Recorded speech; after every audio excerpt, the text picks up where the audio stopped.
നെയ്യാറ്റിൻകര ഗോപന്റെ മൃതദേഹം ഇപ്പോൾ തിരുവനന്തപുരം മെഡിക്കൽ കോളേജിൽ എത്തിച്ചിട്ടുണ്ട്. അവിടെയാണ് പോസ്റ്റ്മോർട്ടം നടപടികൾ നടക്കാൻ പോകുന്നത്. അവിടെ ആംബുലൻസ് എത്തിക്കഴിഞ്ഞിട്ടുണ്ട്. മൃതദേഹം പുറത്തേക്ക് എടുക്കുകയാണ്.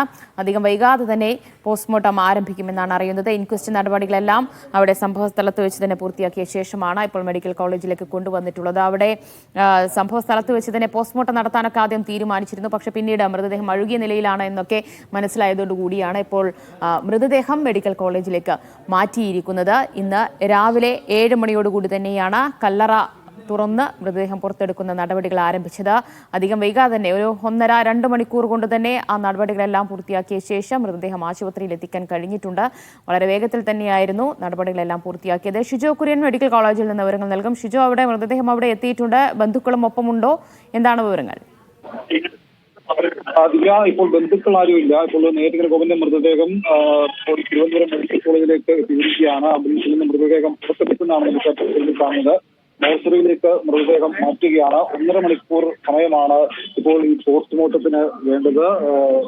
ദുർഗന്ധം വമിക്കുന്ന ഒരു അവസ്ഥയിലാണ് ഈ മൃതദേഹം. കാരണം ഇത്ര ദിവസമായിട്ട് അഴുകിയ നിലയിലാണ് ഈ മൃതദേഹം ഉണ്ടായിരുന്നത്. അത്യന്തം ദുർഗന്ധം വമിക്കുന്ന നിലയിൽ തന്നെയാണ് ഈ മൃതദേഹം ഇപ്പോൾ തിരുവനന്തപുരം മെഡിക്കൽ കോളേജ് മോർച്ചറിയിലേക്ക് എത്തിച്ചിരിക്കുന്നത്. 1.5 മണിക്കൂർ സമയം, ഏതാണ്ട് 15 മണിയോടുകൂടി ഈ മൃതദേഹത്തിന്റെ പോസ്റ്റ്മോർട്ടം നടപടികൾ പൂർത്തിയാകും.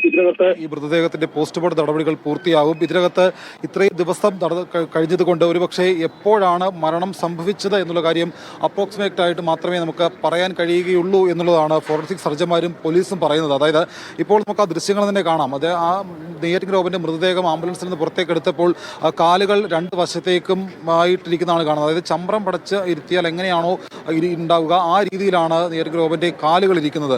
അപ്പോൾ കല്ലറയിൽ ഇരുത്തുകയാണ് ചെയ്തിട്ടുണ്ടായിരുന്നത്. എന്തായാലും ഈ മൃതദേഹം ഇപ്പോൾ പോസ്റ്റ്മോർട്ടത്തിന് വേണ്ടി തിരുവനന്തപുരം മെഡിക്കൽ കോളേജ് മോർച്ചറിക്കുള്ളിലേക്ക് കൊണ്ടുപോയിട്ടുണ്ട്. 1.5 മണിക്കൂറാണ് സമയം പറയുന്നത്.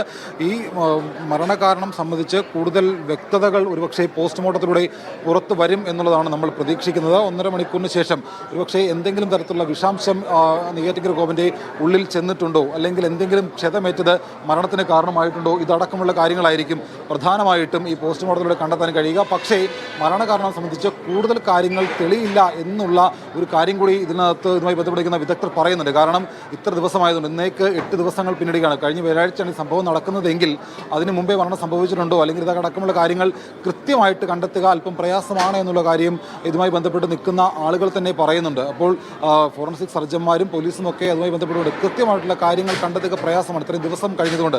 ഒരുപക്ഷേ ഈ കല്ലറയിൽ വെക്കുന്നതിന് മുൻപ് മരണം സംഭവിച്ചിട്ടുണ്ടോ എന്ന കാര്യങ്ങൾ ഒരുപക്ഷെ കണ്ടെത്താൻ കഴിഞ്ഞേക്കും.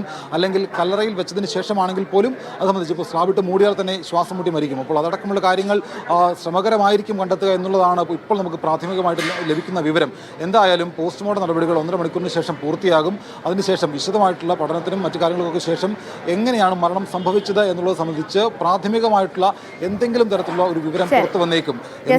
മരണത്തിലെ ദുരൂഹത നീങ്ങാൻ ഇനിയും കാത്തിരിക്കേണ്ടി വരും.